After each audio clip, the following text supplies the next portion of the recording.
Hello everyone, তোমরা সবাই কেমন আছো? আশা করি খুবই ভালো আছো। বেশ অনেকদিন পর আবার একটা নতুন ভিডিও আপনাদের সাথে শেয়ার করব। ক্যাম্পাসে যাচ্ছিলাম, ক্যাম্পাসে যাওয়ার একটু সামনেই যখন আনারস মাখা দেখলাম, তাই আনারস খাওয়ার জন্য ওই সামনের দিকে যাই। দেন আনারসটা নিয়ে কিছুক্ষণ ওখানে দাঁড়ানোর পর তারপর আমি আমার ক্যাম্পাসের দিকে যাই। ক্যাম্পাসে যে প্রথমে যে কৃষ্ণচূড়া গাছটা একদম এতটা সুন্দর হয়েছিল, কৃষ্ণচূড়া গাছটা দেখতে এত ভালো লাগছিল, কেন যেন আমার না ইচ্ছা করতেও আমি দাঁড়িয়েছিলাম কিছুক্ষণ। আর ফোনটা তো হাতেই ছিল, একটু ভিডিও করে নিলাম। তারপর বেশ দৌড়াদৌড়ি করে ক্লাসে চলে যাই। অলরেডি ম্যাম ক্লাসে চলে এসেছে বোধ হয়, আমার দেরি হয়ে যাচ্ছে, তাই ক্লাসে একদম দৌড়। ক্লাসে যেয়ে অলরেডি প্রেজেন্টটা মিস করে ফেলেছি। ম্যামের ক্লাসের মাঝামাঝিতে ঢুকি। দেন কি পড়াচ্ছিল একটু বোঝার চেষ্টা করি। হঠাৎ করে ক্লাসে ঢুকে একদম মাথা মনে হচ্ছিল যে ঘোরাচ্ছিল যে কী পড়াচ্ছে উনি। যাই হোক, উনি হচ্ছে আমাদের নীলুফার ম্যাম। এটা হচ্ছে সেকেন্ড ক্লাস। এটা ম্যামটা অনেক ভালো, উনি অনেক যত্ন করে আমাদেরকে পড়ান। ওনার পড়ানোটা একটু ভিডিও করছি, যদিও ম্যাম যদি বুঝতে পারতো আমার অবস্থা খারাপ ছিল। উনি হচ্ছে ফারহানা ম্যাম।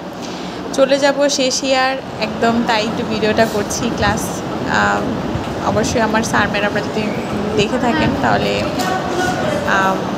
ইয়া করবেন। এই যে আমার আরেকজন লেটুস পাতা এসেছে, লেট লতিফ যাকে বলে। উনি আমার খাতা থেকে নোট পিকচার তুলছিলেন। যাই হোক, তারপর যে স্যারের ক্লাসটা ছিল লাস্ট, আমি অনেক সতর্কতার সাথে ফোনটা বের করেছি। কোনো দিন ক্লাসে ফোন বের করি না, ফার্স্ট ইয়ারে ছিল এমন অনেক ঘটনা ঘটেছে। অনেককে ফোন নিয়ে গেছে, ম্যাম বকাবকি করেছে, তাই অনেক ভয়ে ভয়ে ফোনটা নিয়ে একটু ভিডিওটা ক্লিপটা শেয়ার করি আপনাদের সাথে কেমন ক্লাস টাস হয়। প্রচুর ভালো ক্লাস টাস একদম নিলেন, অনেক কিছু পড়ালেন। সেই পড়াগুলো বাসায় গিয়ে আবার তুলতে হবে, অনেক কাজ, তাই বের হয়ে যায় ক্লাসের সামনে। এই গাছগুলো দেখেও আবার ভিডিও করি। গাছগুলো আমি প্রায় সময় দেখা যায় ছবি তুলি অথবা ভিডিও করি, এত ভালো লাগে গাছগুলো দেখতে, আসলে রিফ্রেশনেস। তারপর যখন বের হই তো মোটামুটি ফাঁকা। তারপর এটা হচ্ছে তার পরের দিন আমাদের ভর্তির ডেট দিয়ে দিয়েছিল। হঠাৎ করেই মামা ডেটটা জানিয়ে দেয়, দেন সবাই একদম ভিড় লেগে যায়। আমার তো সেই পরিমাণ দৌড়াদৌড়ি করা লাগছে, কারণ আমি কিছু কাগজে উল্টাপাল্টা করে দিয়েছিলাম, সেজন্য আমার জরিমানাও বেশি লেগেছে। যাই হোক, তারপর হচ্ছে ডিপার্টমেন্টের আশেপাশে ঘোরাঘুরি করছি, লাইনে সিরিয়াল দিয়ে ঘোরাঘুরি করছি। তারপরে যখন আমি আমার লাইনে যাই, তখন গিয়ে আমার লাইন আমি আর খুঁজে পাই না। দেন আমার আবার প্রথম থেকে একদম শেষে গিয়ে দাঁড়াতে হয়। ওখানে দাঁড়িয়েছিলাম অনেকক্ষণ। আমার ফ্রেন্ডরা ওরা আগে করে নিয়েছিল কাগজপত্র, আমার যেতে লেট হয়েছে, তো কিছু করার নেই, দাঁড়িয়েছিলাম। দাঁড়ায় সবার একটু ক্লিপ নিচ্ছিলাম।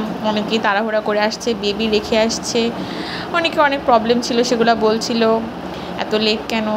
তারপর অনেকগুলো কোয়েশ্চেন ছিল যে 2টা ভাগে নিলে পারতো। আচ্ছা যাই হোক, একাডেমিক ইয়ারের লাস্ট প্যারা বোধ হয় এটাই। আবার প্যারা খেতে হবে, সামনে রেডি আছি ওই প্যারার জন্য। আর এখন এই প্যারা, এই লাইন, এই ঢাকা দেখে হয়তো একটা সময় আমরা অনেক মিস করব। একজনের সামনে একজনকে দাঁড়াতে, প্রথমে দাঁড়ানোর পর মাঝ বরাবর অনেকেই ঢুকে যায়।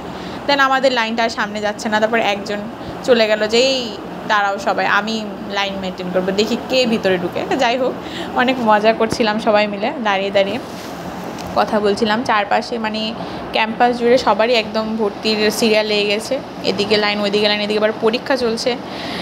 আসলে ক্যাম্পাস, আমরা যেমন ব্যস্ত, আমাদের ক্যাম্পাসটা অনেক ব্যস্ত, প্রতিটা রুমেই ক্লাস চলছে, এক্সাম চলছে। ওরা হচ্ছে আগেই জমা দিয়ে দিয়েছিল, ওদের সাথে কিছুক্ষণ বসে থাকলাম। দেন আবার আরেকটু এখান থেকে একটা টাইমে আমরা কামরাঙ্গা পেরে খেয়েছিলাম। আসলে এইগুলা স্মৃতি আসলে খুবই নস্টালজিক করে ফেলে। দেন আমরা অনেক প্যারা শেষ করে, অনেক ঝামেলা শেষ করে আমরা আমাদের কাগজপত্র জমা দিই। জমা দেওয়ার মাঝখানে যে কয়বার ফটোকপি মামার এখানে যাওয়া লাগছে, 2 থেকে 3 বার যাওয়া লাগছে, যে এটা ভুল করেছি ওইটা করিনি। দেন ওইগুলা সব কিছু মেনটেন করে কাগজপত্র জমা দিয়ে আবার একটু সামনে বাইরে এসে একটু এগুলো দেখছিলাম। মোটামুটি দুলগুলো অনেক সুন্দর, 50 করে দুল, সবাই জানে 50, 30 এরকম। চুড়িগুলোও ছিল 50, এই যে দুলটাও 50। ভালো ভালো দুলেই পাওয়া যায় ওখানে, কিন্তু আমার একটা আফসোস, আমি ভালো দুল বাছাই করে কিনতে পারি না, আমি শুধু দেখেই নেই। আমার ফ্রেন্ডরা যদি নেয় দেন আমি ম্যাচ করে হয়তো নিই তাদের সাথে। অবভিয়াসলি আমার কেনাকাটা এতটা ভালো হয় না, শুধু আমি দেখেই যাই, আপনাদেরকে একটু ভিডিও করে শেয়ার করছি, আপনাদের ভালো লাগলে অবশ্যই নেবেন। প্রতিদিনই বসে মামারা, বিকাল 3টার পর আর মামারা থাকে না।